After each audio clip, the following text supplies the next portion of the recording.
Welcome to Facing the Nation for January 5th, 2024. It is a privilege to be in this year with you. To all my viewers, a happy new year. This year, there are a lot of things to come, and there are a lot of things that we must be doing in this year, 2024. As is customary, I want to ask you to call up a friend, call up a neighbor, tell them Facing the Nation is on. Of course, you can view us on Channel 6. You can also view us on all our social media platforms, the People's National Congress Reform page on Facebook, the People's National Congress Reform page on YouTube, and also the APNU FT page on Facebook. Today's program is one that you must not miss. So I am asking that you call those persons up and tell them Facing the Nation is on, and there is a lot to talk about. There is a lot happening. Share the link as well, and let's get going. Now, today's program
Vismar Bridge and the Linden to Mabura Road are projects of the APNU-AFC. The PPP's attempts to sabotage the projects like the new Mackenzie-Vismar Bridge and the Linden to Mabura Road were met with resistance from not only the opposition but also international groups. The organizations recognized the significance of this project and applied pressure on the PPP to revise their stance.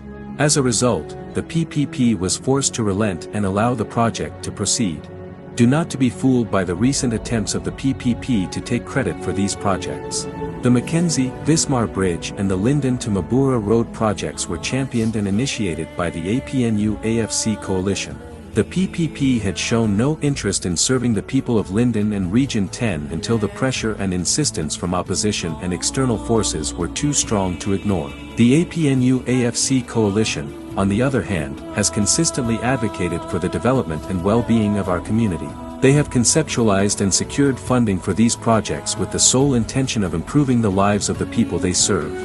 PPP recent claims of involvement and interest in serving the people of Linden and Region 10 should not be taken seriously. We must remain vigilant and recognize the efforts of the APNU-AFC coalition in advocating for our community's growth and prosperity. PPP has no interest in serving the people of Linden Region 10. If Guyana is to grow, the PPP must go.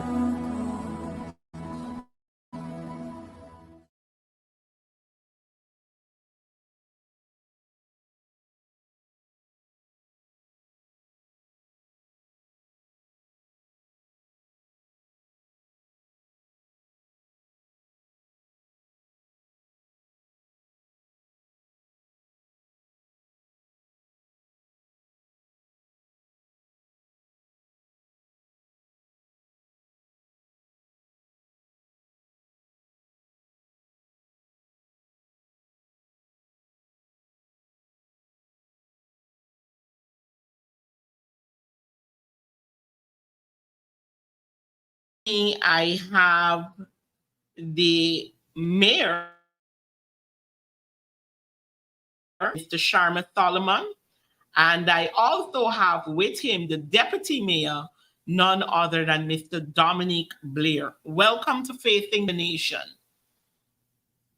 Hey, bless good afternoon, Mrs. Haynes, and thanks for having me on the program. A prosperous and productive new year to the audience and to the listeners and to my deputy also. I wish you a pleasant and productive 2024. Thank you so much. Deputy? Thank you, Ms. Haynes, for having me on this afternoon, evening. I want to also recognize His Worship, Mayor Solomon, and to all your listening viewers. Thanks for having me here today. All right, thank you so much. So there is a lot happening in Linden, and particularly today, you know, there seems to be a hike of activities in Linden. And as I was watching at one of the videos earlier today, I mean, I'm baffled at how brave this government is, you know, in their actions. I just played a video there where we're talking about the bridge, and, you know, the contract, I believe, has been signed or is about to be signed today. And let's talk about that with our viewers, Mia. So let's talk about what happened today. I think what we saw today is preparation for the PPP's election campaign upcoming. I don't think we should take the information given by both the vice president and the president that we are looking at elections in 2025.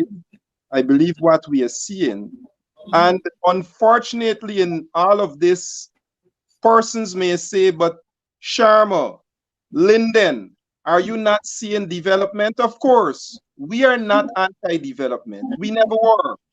In fact, what we are saying, it is this sort of political mischief, this sort of political gamesmanship that the PPP is playing that is really detouring and in fact retarding development. And I'll tell you why.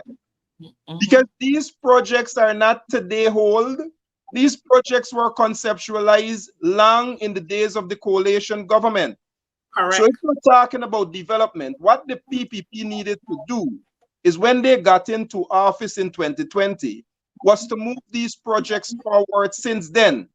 Instead of playing politics now, that 3 years going forward, when those projects should have been completed and Linden move into new developmental projects, the PPP cannot show one transformational project in Project. Linden or Region 10, not only that it would have completed, but even conceptualized as theirs. So Mhm. there is no excitement about development that the president is there today to show, because this should have been completed almost 2 years ago. And I'll tell you further to why it should have. This bridge that we are speaking about now, we must remember over 4.4 million US dollars were prepared for a feasibility study. So Mhm. it is not only that you would have seen a new bridge, we had already started to show how much a new bridge meant to the community through the various impact assessment studies to be done.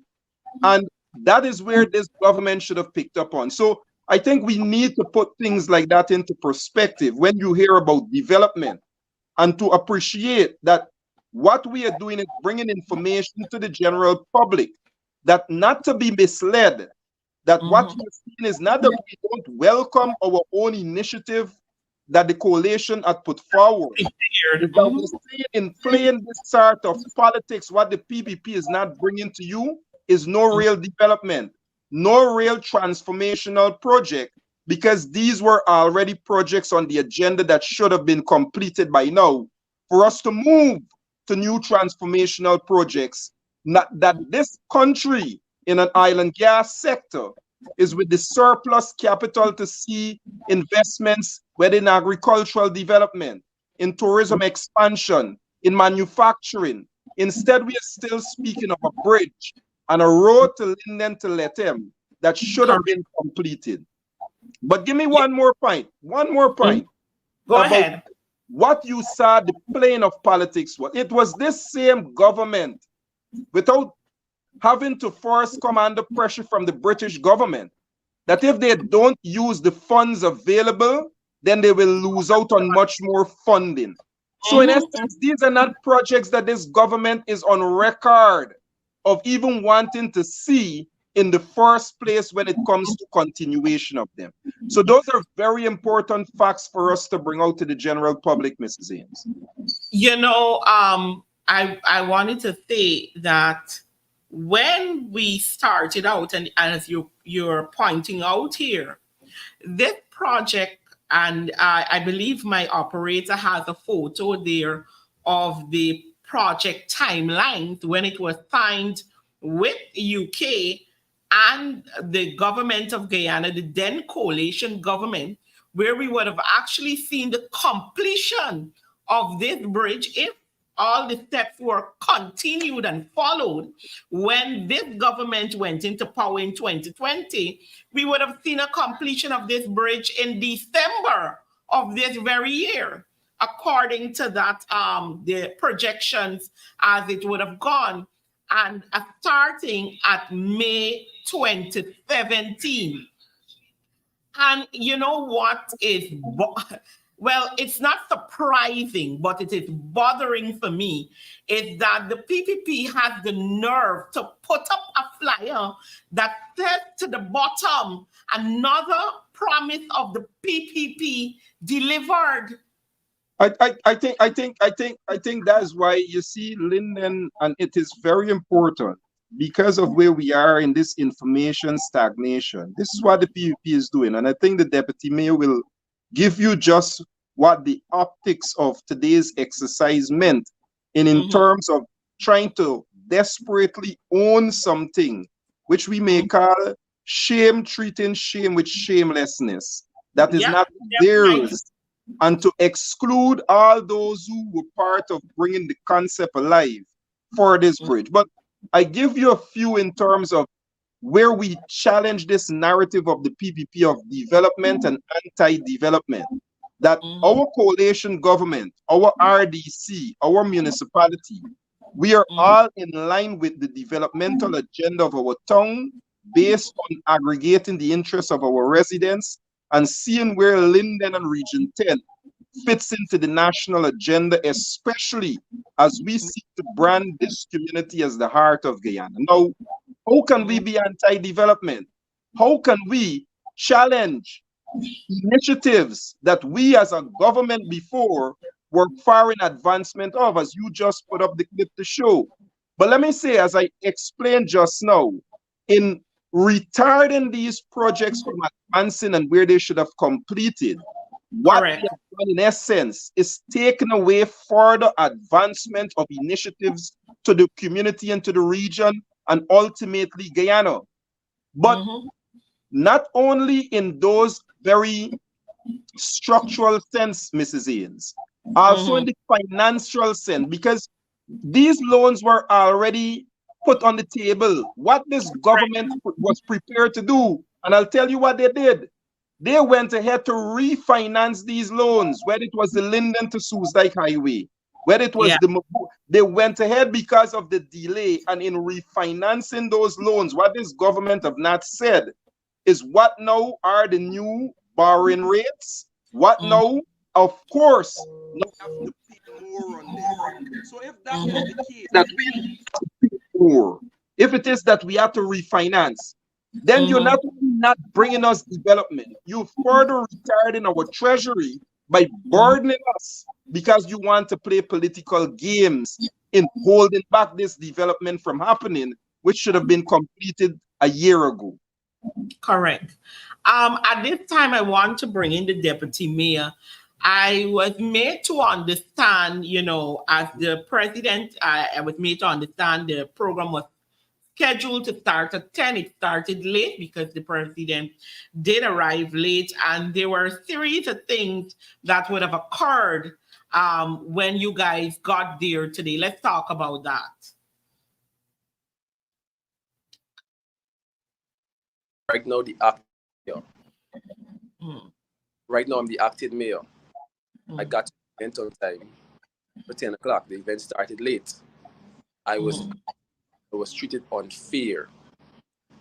I heard some bickering from the PPP acolytes or the PPP that because of my color shirt. Even so, my focus was still on development. As the mayor said, we are focused on development of the community. But I ask for respect, at least for my position as the acting mayor, which I earned through a democratic process. I just asked for a fair share. I went there because I was there for the people of this region. I wasn't there to play politics. I got there. I was placed at the back. I am the acting mayor at this present time. And even if you weren't the acting mayor, the deputy mayor, and you should be treated with respect. I was God, and this government continue to marginalize our leaders. They continue to marginalize our leaders. The regional chairman was there. He was not even asked to speak on the region's behalf. I want to echo the sentiment of what the mayor said. Those projects was conceptualized by the coalition. It's nothing new. So the mayor mentioned, his worship mentioned, they have not done any transformational project for this region as of today.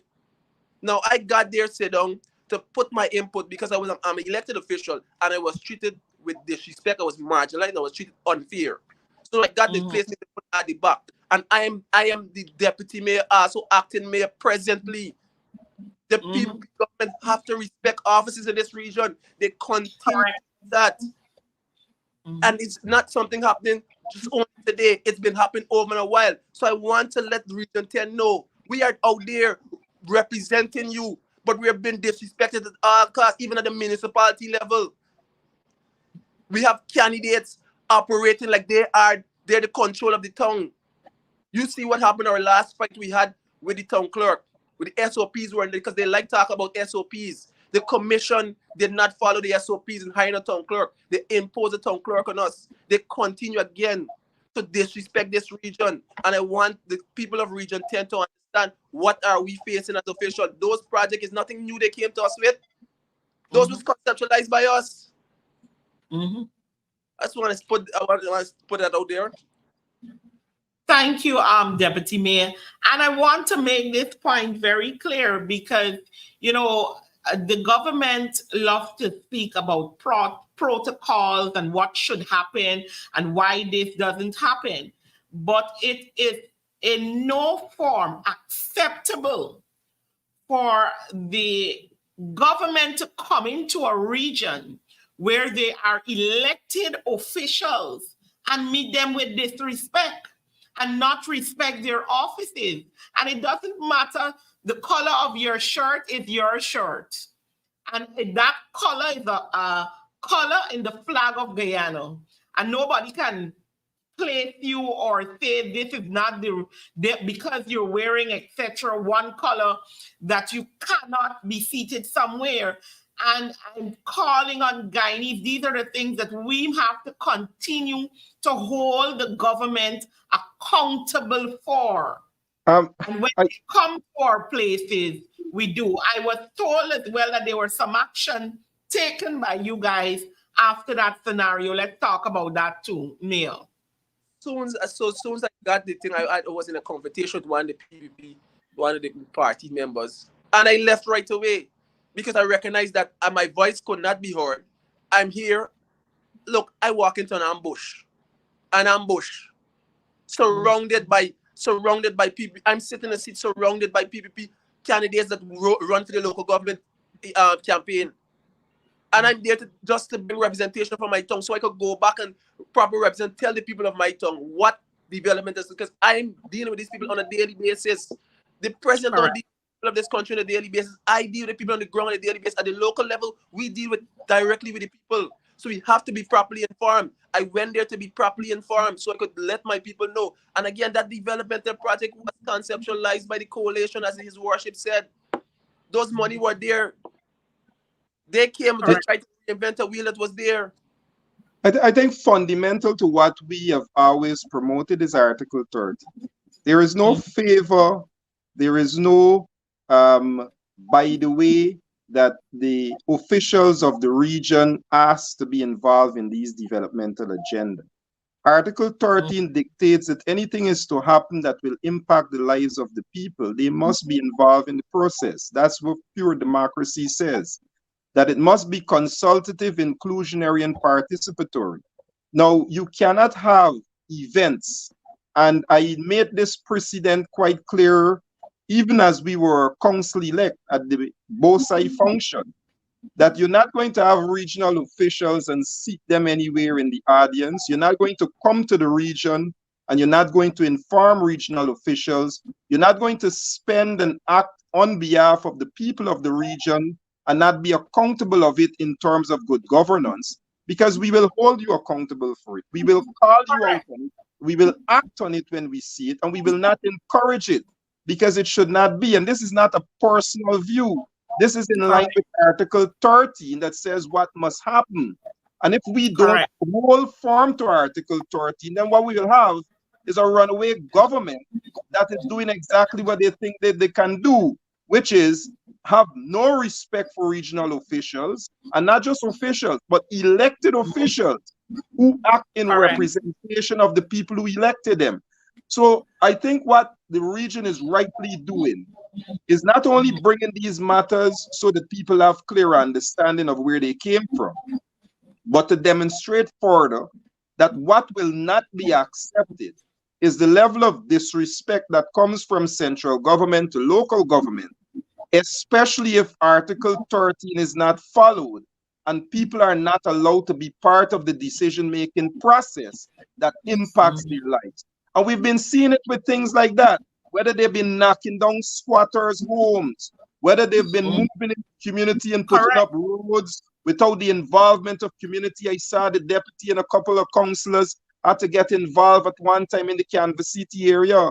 And we will continue to get involved, because things must not happen in our region. And I think, the mayor acting took the right and appropriate step. I must not be placed in the backseat for whatever perceived color shirt I have on. The vice president of this country carries on a press conference every single week with a big PPP flag in the background in all sorts of red color, and speak on behalf of this national country as the vice president, and nobody shuts him off. So why is it the deputy mayor is placed in the back seat because of a color shirt that he may perceive to have on, and the vice president faced none of this criticism in holding national press conference in the general secretary office of the People's Progressive Party in all sorts of red paraphernalia in the background? What sort of dictatorial politics is this? They have no respect for regional officials, elected officials. No respect. Correct. I also see I'm being now joined by the regional chairman of region number 10. Welcome, Mr. Deron Adams. Thank you, Shanika. Good afternoon to your listening audience and to the mayor and deputy mayor. Let me say that today, clearly, while I am happy that yet another coalition project has been realized finally after starving the region for over the past 3 years, despite all of these programs were well structured and there was a plan in place for continuity should a government change, the People's Progressive Party would have placed all of the transformational projects on the back burner, including the Mackenzie-Wismar Bridge. And so today, what we saw was the president using the event. 98% of the president's presentation was actually him campaigning. A campaign pitch. Which clearly shows a sign of weakness. What they did first, people were forced from the RDC admin department, from the health department, from the agriculture department, the 10-day workers, they were all forced to go out and listen to propaganda. So do not be misled, do not be fooled by the crowd that you saw there. It was the part-time workers, it was the staff of the RDC, and of course, they were forced to listen to the rambling. 98% of the president's speech was practically calling out the elected officials, but not addressing the issues that have been affecting the people of Linden, the starving, domination, and control.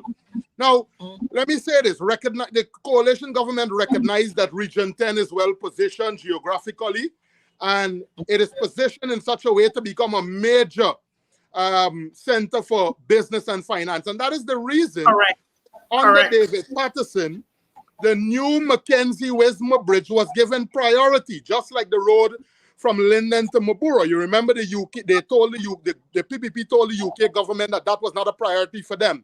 They never constructed the road in 23 years. But once the people of Region 10 to believe that they are the champions and the initiators of the Linden to Mabura Road and even the bridge across the Demerara River here at Mackenzie and Wismar. But I dare the public to go and Google and get a copy of the PPP's manifesto, and you will see that nowhere in their 2020 manifesto was the Mackenzie-Wismar Bridge listed. And so it tells you that they are piggybacking on all of the projects that the coalition would have initiated, and what they're trying to do, because they're between a rock and a hard place, they're trying to now come and force these projects through to make it appear as though they had this plan. Now, many of the things that, and the young people who are listening, because oftentimes they try to make it appear like the PNC and the APNU did nothing for Linden.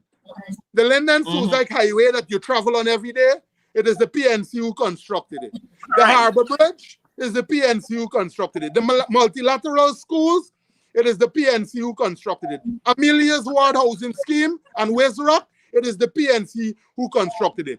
Now, President Ali attempted to lecture the regional leaders on bauxite here in the Upper Demerara region and who did more for bauxite.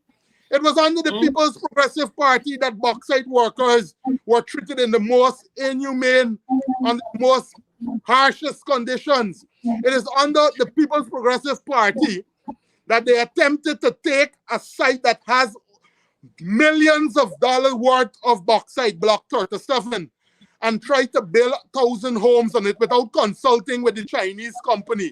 And now we're hearing today that they are champions for bauxite. They were later forced to move from the Millie's hideout Block 37 site and go to another location because they have no plan. They do not consult. They do not believe. They do not allow or involve the leaders of the region as is stated in Article 13. Okay, and so do not be fooled. I do not think your program will give me enough time to debunk all of the nonsense and the propaganda that was mentioned. Spread today. The president had the audacity to talk about part-time workers. Do you know how many part-time workers have already left the program? There is no security. They can't go to the bank for a loan. There is no NIS being paid for them. They can't even get a letter of employment. Nobody wants to own them. And so no one should be boasting about the part-time workers. I feel sorry for them. The president cleverly maneuvered around many of the issues. He didn't mention the Bamia Primary School that is failing right now. That should have been handed over. Under the coalition government, we built the Bamia Nursery School. We built the Christianberg Primary School. And there are several other projects, the Bamia Health Center. At least we can show, touch, tangible initiative projects that we've completed. And even when they were spoon-fed and given projects just to complete, like the synthetic track, like the Linden Suzac Highway, they have not completed one project in the Upper Demerara Berbice region. And so do not be fooled. He made mention of the call center. It was under the People's Progressive Party that the call center closed. And when we took office, we spent $128 million renovating the call center. And we had already started to reach out to 2 young investors to take it over. Unfortunately, we were cheated out of office. He talks about what the coalition government did. We left the 5Bs program. And because of envy, because you don't have a genuine position to human beings and how they up and their feelings, young people, students, all of the 5Bs buses, the boats, the bicycles, the buses, they have suspended and left them to deteriorate. He spoke about roads that are being constructed. You want to walk and see what has become of the roads. We live in a hilly sand and clay region. They have moved away from the position that we had taken where we construct drains when we are building roads. And so many of the residents are complaining that water is rushing into their houses. And so I think today the president lost big time. In his remarks, he actually said that in 2025 they will demit office. I want to say to him that I believe in the prophetic. We believe that too. I believe that prophecy where he said it not one time, but 2 times, that they would have demitted office by 2025. I want to agree with him. But I want to also say to the people in all of the communities across the region, do not be fooled. Look at all the communities that you would have visited, Victory Valley. Not with the exception of a walkway that is crumbling already. None of the other projects, none of the other requests that was made by those communities, the president has fulfilled. In the Berbice River, we since 2020 submitted reports to this government. Look at how public assistance, the senior citizens and persons with disability are being treated in public assistance. They're removing people without any clear plan of transition for them. They went to the Darfolk home at Retrieve where the senior citizens meet every Wednesday. And because the coalition government renovated the Darfolk home in 2019, they came and they dumped all of the people craft that they would make out of the facility. And you want to tell me that you're not targeting the region intentionally? And so do not be misled. You know, I will properly at some point in time hold a longer, I do hope that I have the opportunity to have a longer period with you, and I will be able to share with you much more. He cleverly Look at what's going on at the Linden Hospital. 200 nurses have already left the hospital for the UK. Under the coalition government, we were training, we were employing. We always had a plan of transition for young people. So we trained them in ICT. They were employed at the NDMA, National Data Management Authority.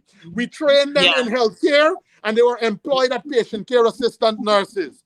We made sure that in agriculture, we empower farmers. We empowered our food security. We were doing a road from Millie's Hideout straight to the Berbice River. They have suspended that because they want to keep you dependent on them. They want to keep you dependent on hampers.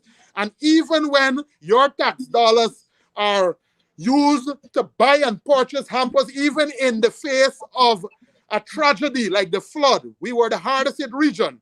The hampers come to the Prime Minister's bottom house, over 300. They are stored there, and rather than clear them out, they are left to spoil. And that is their track record. And so do not be fooled with the propaganda that you will see on NCN. Do not be fooled with all that they'll be saying. The hospital currently has drug shortages. Over 30 doctors have resigned under this government. Healthcare has hit rock bottom. And so the only way we can get this is just as echoing the sentiments that, as our leader said, for Guyana to grow, for Region 10 to grow, the PPP must go. I just want, it's a lot of information that you put out there, and I'm happy that you're hitting these points home, because when you see their programs and they put out their stuff, it's a totally different situation that you get from what they say. And I'm also happy that you pointed out, because I was looking at the video of him speaking today, and I saw that part where you talked about where he said basically the PPP will be demitting office in 2025. And I immediately claimed it. You know, I believe in claiming things. So we feel that somebody in the comments said that's the first time that he has spoken truth in anything. But I want you, I know time is running out, but I want to get a sense from you outside of this. I did not get to touch with you on budget issues. You know, we were planning to have a show much earlier, but budget is about to be presented. I believe in a week and a half time, Parliament will be in session to hear the budget. And with all of this happening and this pump and scene that they have run to Linden with today, what were your proposals like? And do you see any of that coming to the national budget that should be presented in a few? Well, let me say this. It is the PPP we're dealing with, and they tend to deceive you. They distract you with the obvious while something else is happening behind the scenes. That is their mode of operation. Yeah. So many of the projects that you see us submitting, we have been submitting those projects since 2020 when I became regional chairman. We proposed a secondary school be built in the Berbice River since 2020 or 2021 when I made my visit. It took the president 3 years to come, and in 2023, just around November time, he announced that a secondary school will now be built. So they're repackaging everything that we would have made representation for. We asked for a fire station to be constructed on Wisma, because you know what is happening in the country. Schools are burning down. You know, the incompetence of this government has hit a new low. And so we have been proposing to ensure the safety of our people, a fire station on Wisma. We have asked for a secondary school at Wizrock, a primary school, to cater for the catchment area, the growing population there at Wizrock. We had submitted for a new multilateral school. They are still using these schools that were built during Forbes Burnham time and under the PNC time. Nothing much this PPP government has done for Region 10.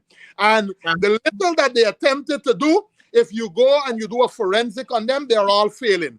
Len is failing because they have failed to allocate the resources that are sitting in an account there. The Linden Hospital is failing. Look at the condition. And so our work program caters, it's a people-centered approach. We want to first improve the lives, the economic and social well-being of our people. We are asking that for them to support decentralized services like occurred under the APNU, passport office, magistrate court, all of these programs. But of course, it is the People's Progressive Party. They may attempt to do window dressing and the cameras will turn on and they will come back and say that, yes, we are doing it. But I don't see them honoring, because it is in their nature to disrespect local organs. And so I don't see many of the proposed things that we have asked for becoming a reality. As I said, what we have to do at this point is to hold steadfast, not believe a thing they say, and continue to hope that they push through the coalition projects, complete those projects that they have placed on the back burner, that they are now trying to expedite, even before we might even reach to what we are proposing. The RDC building. This government stopped a project that the coalition started at Spikeland, a new RDC building that would have seen all the various departments being brought into one building.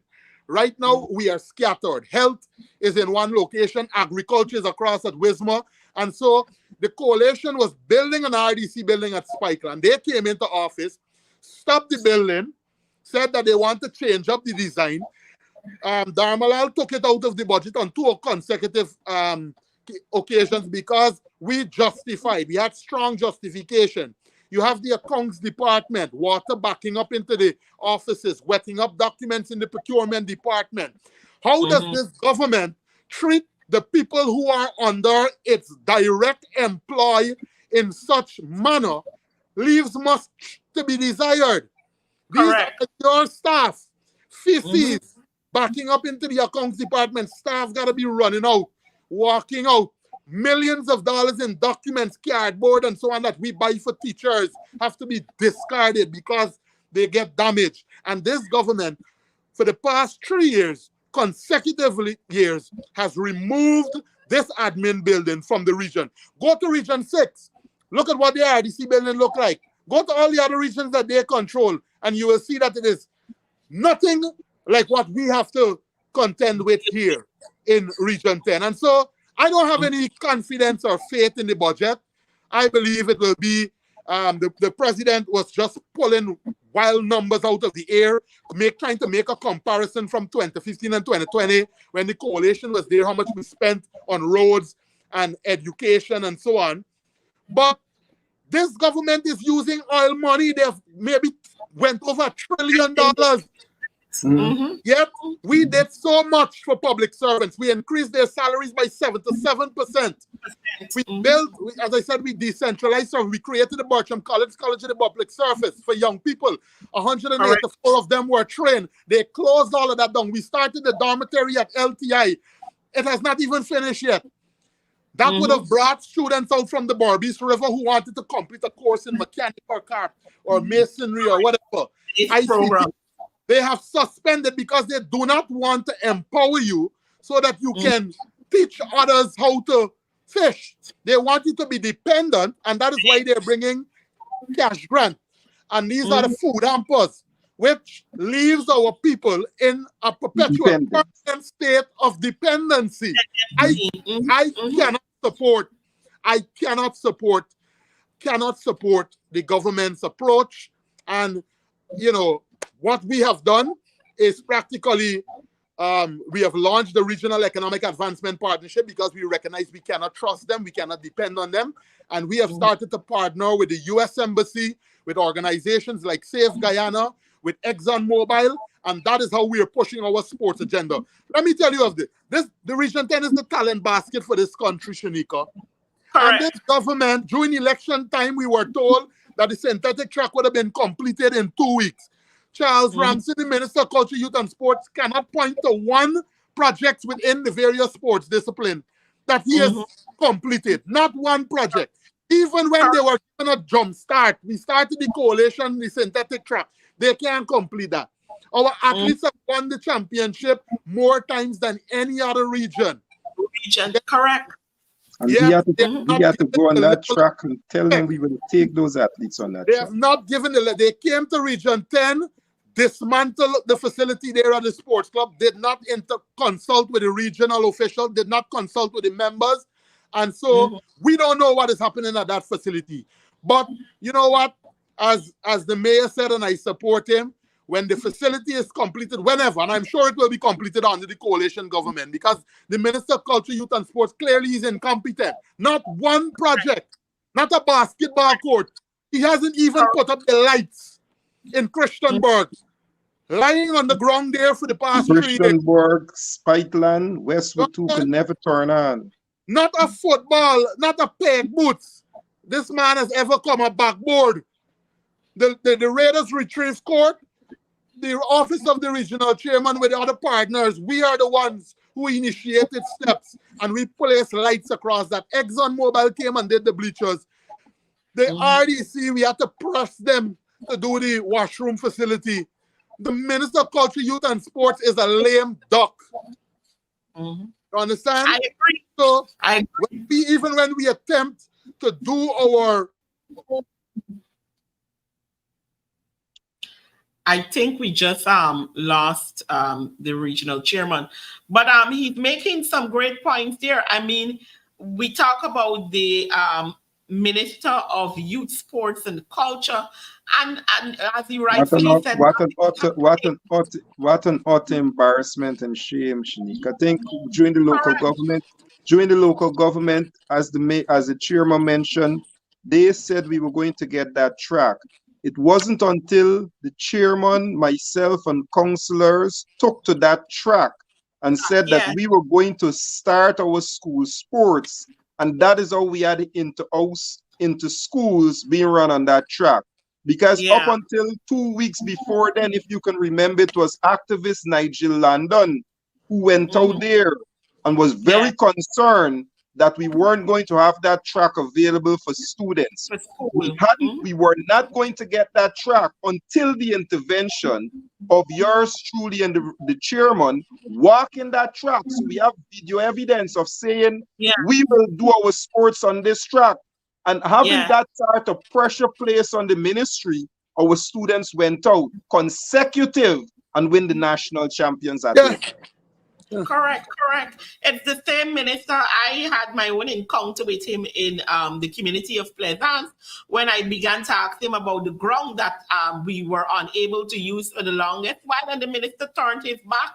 He couldn't answer the question. Well, like you already said, we are not going to take a back turn. We were prepared to have, with or without permission, our athletes, which they did eventually get the chance to use, and came out victorious in the national champions athletics.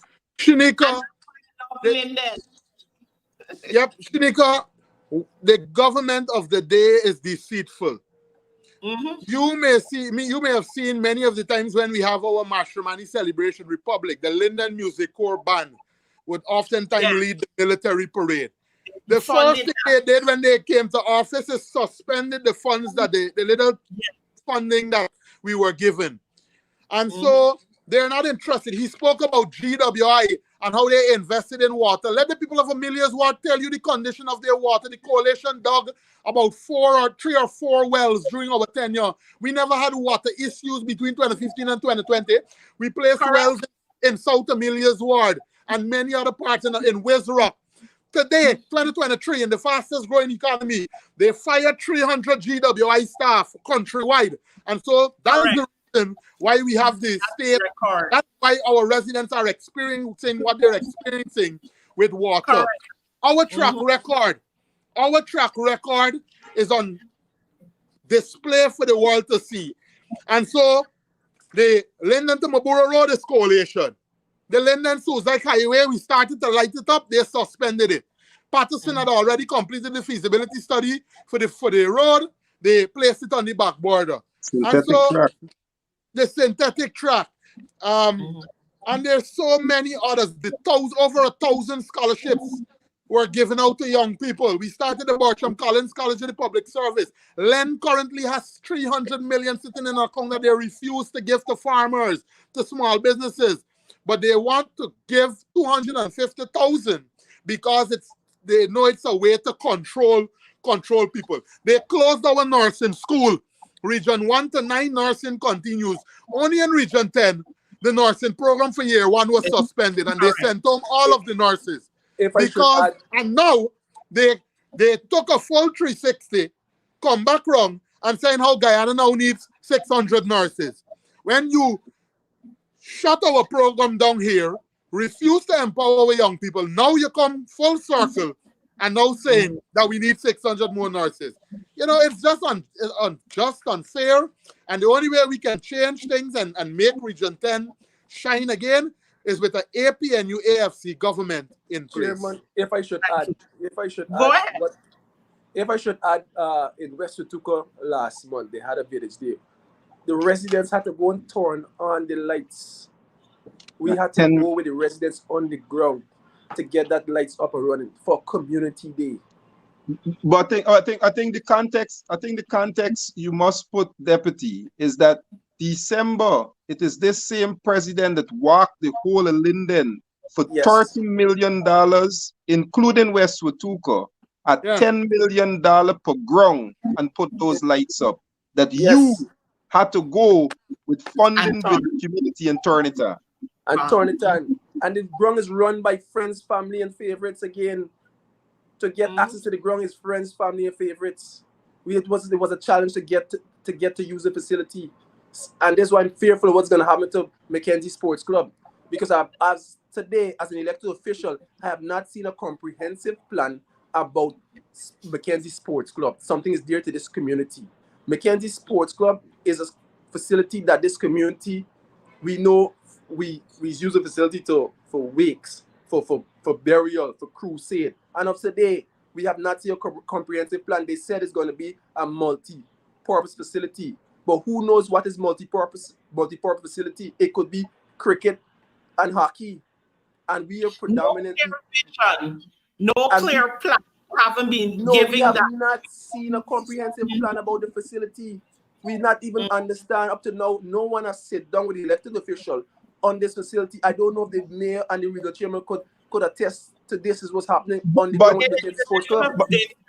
But I think it's good. I think it's good the point the deputy is pointing out about not only sports club but just the general destruction of sports in the region. And we know what year-end holds for especially football and sports. Now, what the PPP is comfortable with. The PPP held the big year-end beach football in the PPP compound. So they have neglected funding from community grounds. They have destroyed community sports center. They have left to run down community grounds that football and other sporting event could be held at. And they've invested money in the PPP compound. And at the end of this year, 2023, they invested almost $10 million into beach football, which is now to bring people from those community grounds into the PPP compound. I don't think you can be any clearer about the PPP intention in terms of the destruction of sports ground and the destruction of sports in the community. As outlined earlier, where the chairman and I had to go on the synthetic track and say if they don't come to the behavior of having those athletes run their school sports, we will run their school sports. That is the sort of position you have to take for the PPP to understand. Instead of developing their party office and channeling people into the party compound for sporting event, we will have to do just as was being said. Take the Mackenzie Sports Club over once it's completed. Exactly. If we could go back to...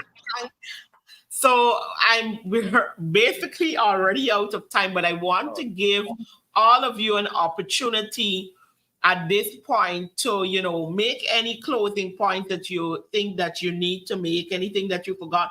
And what is it that you want the public, the persons viewing here today to take away from this? I'll start with the deputy mayor, then the mayor, and then I'll take the chairman finally.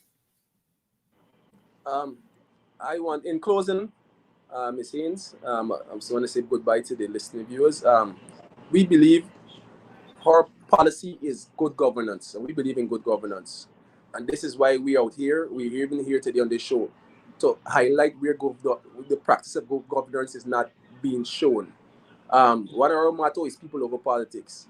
We always put our people first, And that is a part of good governance. So in closing, I even want to talk to the young population who is out there listening to this show, that this government is about friends, family, and favorite. It does not have the people of this country at heart. And so the silent majority, we are here to represent your interests and advocate for every development happening in this town. With that, I want to say goodbye. Thank you And so much. so let me just again, thanks for having us on. Our people-centered approach to government, I think, is well echoed, coming from what the deputy said about good governance, understanding where we are with Article 13.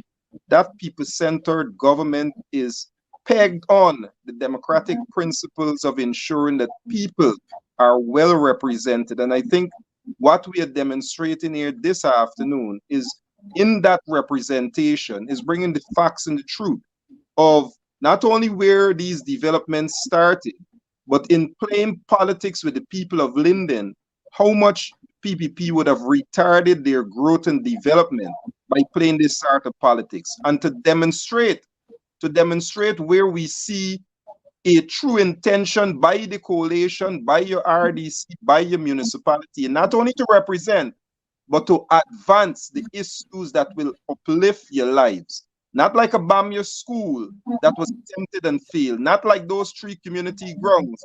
Those were the only failed attempts. And to disregard those advancement and transformational events, such as the synthetic track, such as the Linden to Mabura Road, such as the Linden to Suzdike Highway, such as the Mackenzie to Wisma Bridge, and so many others, have now caused Linden and Region 10 to behave as though we have to be like mandicons, where people can just throw anything, and we fall into that looking for it culture. And many young people feel that they're getting something so they could afford to give up even their own dignity. I think that is what we're here to show, that we're here to bring representation, but to advance where we intend to see development in the lives of the people of Linden and Region 10. Thank you. Chairman. Well, Shaniko, we will continue to represent our people. We will continue to keep them up to date with credible information. We will continue to partner with them so that together we can articulate a vision that ensures that they too are involved in the process, that they too play a pivotal role in assisting us as policymakers in the formulation of policies and programs, good policies and programs. You know, the president mentioned one Guyana, one Guyana, one Guyana. The first thing I want the public to know is that one Guyana concept is a PNC concept from back in 2006. The PPP has never had an original thought process in the head. They have always copied. That was a 2006 slogan by People's National Congress Reform. Many years after, they are now using that. I see them now talking about people-centered. That is the leader's presentation in Parliament of his vision for Guyana. But most of all, I want to say to the people of Linden that we will continue to represent you. We are confident now, more ever now than before, with that prophetic word that was spoken earlier today, coming from no other person than the president, where he said that in 2025, when he would have demitted office. He was quoting scriptures today from Matthew and other books. I want to quote a scripture for him and for the people of Guyana. Matthew 26:39. Let that cup pass from you. Thank you. Correct. Thank you so much, Chairman. And we couldn't have ended on a better scripture, because like you, I believe that it is the time to let that cup pass. I want to thank my viewers. Of course, let me first thank all of you, Chairman, Mayor, Deputy Mayor. It was absolutely a privilege having you on the program and talking about these issues. I know there are a lot of other things that we need to discuss, so let's not wait too long before we meet again to, deal with some of those things. Chairman, we have an appointment to do some other stuff, so let's keep that. I want to thank all our listening viewers for following us today. And, it is the citizens of this country who are responsible and who are the persons that have to continue to hold the government accountable with our politicians, because our politicians on their own, being 30 persons or 40 persons, cannot hold a government accountable. It is all of us coming together to hold the government accountable when they do the things that they should not do that will get us to where we need to be. So, of course, I want to continue to encourage you to hold them accountable. I want to encourage you to continue to follow the messaging and let us do what we must to get rid of the PPPC government. I want to thank you for joining Facing the Nation today. This was our first show for the year.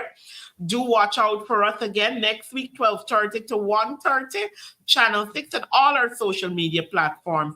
Do have a wonderful afternoon. Vismar Bridge and the Linden to Mabura Road are projects of the APNU-AFC. The PPP's attempts to sabotage the projects like the new Mackenzie, Vismar Bridge and the Linden to Mabura Road were met with resistance from not only the opposition but also international groups. The organizations recognized the significance of this project and applied pressure on the PPP to revise their stance. As a result, the PPP was forced to relent and allow the project to proceed. Do not to be fooled by the recent attempts of the PPP to take credit for these projects. The Mackenzie, Vismar Bridge and the Linden to Mabura Road projects were championed and initiated by the APNU-AFC coalition. The PPP had shown no interest in serving the people of Linden and Region 10 until the pressure and insistence from opposition and external forces were too strong to ignore. The APNU-AFC coalition, on the other hand, has consistently advocated for the development and well-being of our community. They have conceptualized and secured funding for these projects with the sole intention of improving the lives of the people they serve. PPP recent claims of involvement and interest in serving the people of Linden and Region 10 should not be taken seriously. We must remain vigilant and recognize the efforts of the APNU-AFC coalition in advocating for our community's growth and prosperity. PPP has no interest in serving the people of Linden Region 10. If Guyana is to grow, the PPP must go.